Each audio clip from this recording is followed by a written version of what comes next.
Yo, what up guys, I'm the Cryptic Espada, and with today's video I'm going to talk about who's the better overall character slash villain. Today we're going to take a deep dive into the debate of Doflamingo versus Dio Brando. Before we start with the video, please leave a like and subscribe to the channel. It will mean a lot to the channel, and comment down below who you would think in a fight between these two. And with that out of the way, let's start with the video.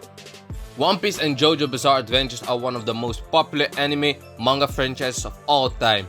And I wanted to compare the series' most popular villains in my opinion. With One Piece, we got Doflamingo, and with JoJo's, we got Dio.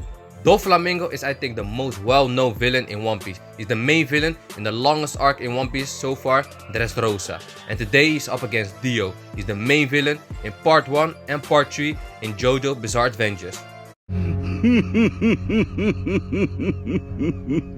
Doflamingo. Doflamingo has a very unique design that speaks of intimidation. By the way he walks to the way he talks, Doflamingo speaks intimidation. Doflamingo is a fearless guy. He rarely fears people because he knows he got the skills to pay the bills. Doflamingo is a mastermind. He knows how to manipulate people. He knows so much. He knows when to trust people, and he knows what to do in every kind of situation. We know Doflamingo loves to see pain, especially torture. Remember when he controlled Benami against Luffy's and Sarky's, and he loved the whole time? He is one of the most respected characters in all of One Piece, Doflamingo.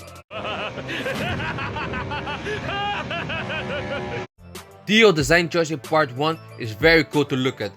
First he looked like the perfect son-in-law, and then he turns into a scary vampire. Dio has a menacing aura around him. People around him could easily feel his presence, and likewise with Doflamingo, he has great charisma, especially in Part 3. In Part 3, we see why Dio is one of the best villains of all time. I like how evil he is. In Part 1, I said he has a menacing presence around him. But in Part 3, in the beginning, he is very mysterious because we mostly see him in shades of black and the mystery about his stand. The moment his stand gets revealed, it changes from mysterious to scary real quick. And we see how dangerous he is. He has an attitude like he wants all the smoke, and he don't care who's in his way, because anybody who gets in Dio's way will get it. I like Dio in Part 1, especially in Part 3. I love him in Part 3. I like how evil he was in Part 3. But I have to give this one to Doflamingo. I like his design is better, and his overall character for me is better compared to Dio. Doflamingo's character was developed very well in One Piece. With his introduction, we just saw a mean evil villain that we knew nothing about. But when we saw Doflamingo's backstory, I low-key felt for him. Doflamingo was a world noble, aka a celestial dragon. The way Oda wrote Doflamingo's backstory was so good. One of my favorite quotes of Doflamingo that perfectly summarizes his backstory is when he said that he witnessed both heaven and hell at the age of 10. Like I said, I understood his anger because he was a celestial dragon, a godlike person. Nobody could touch him. He had everything. For him, he was living his best life. And it literally got taken away by his delusional father. Eventually, we saw what people did to his family when they found out they were no longer celestial dragons. They showed their true feelings against them because they were celestial dragons. I get how people felt back then, but you gotta say, it was hella traumatic for Doflamingo. With Doflamingo, I understood his action. His actions wasn't good, but I get it. I understood that he wanted to get his payback with Mary Joyce because his family wasn't allowed to return, and he wasn't allowed to return later with his father's head. He really wanted his lifestyle back that he thought it was stolen from him. That's why he went back to Dressrosa, the land that was owned by his ancestors. He also had Mary Joyce shook because he knew the secret that nobody else knew.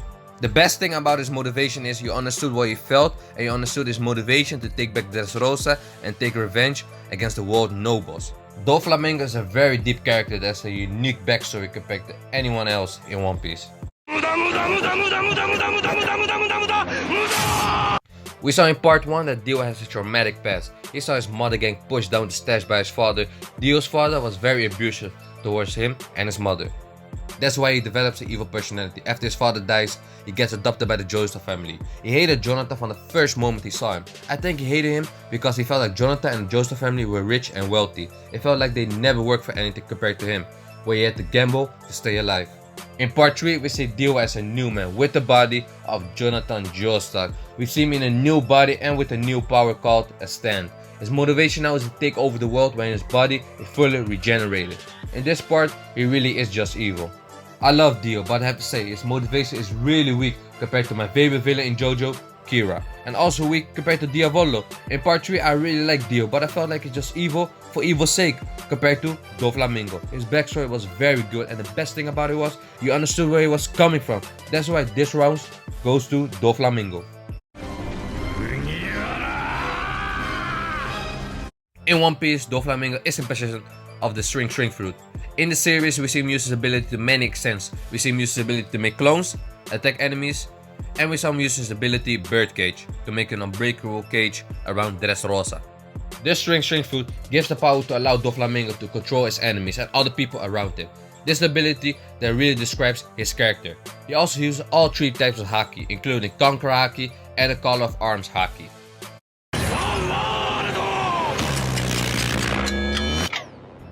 Dio in part 1 gets the Stone Mask, which gives him the ability of a vampire that includes superhuman speed, strength, and also gives him super endurance. It also gives him the ability to freeze everything he touches, and he can walk on walls and on the ceiling.